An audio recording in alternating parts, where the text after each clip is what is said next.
কি যে একটা বাজে ভাইরাস বেরিয়েছে, যার কারণে ও আজকে অসুস্থ। ওর ভাই গতকাল মারা গেছে, দেখছি সকাল থেকে ও নরম হয়ে পড়েছে। তাই লাস্টে ডাক্তার এনে ওকে ইঞ্জেকশন দেওয়াতে হলো।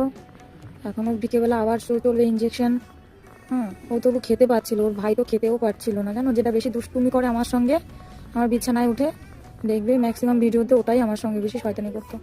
ও তো সবসময় চুপচাপ থাকতো, ও সেরকম কিছু করতো না। ফুচকাটা আমার, এই দেখেছো? কি হয়েছে? কি হয়েছে বলো শোনা? কি হলো? বলে বলে পুরো গা হাত পায়ে ওর ব্যথা, পুরো গা হাত পায়ে ওর ব্যথা ব্যথা। কষ্ট হচ্ছে শোনা? কি হচ্ছে? কষ্ট হচ্ছে? বলে বাবা রে, দেখেছো কত বড় বড় জোরে জোরে নিঃশ্বাস নিচ্ছে কষ্টের চোটে? এত খারাপ লাগে যে অবলা প্রাণীগুলোর এরকম কষ্ট করতে হয়। কি হচ্ছে শোনা? কি কষ্ট হচ্ছে শোনা? আর ভাই নেই,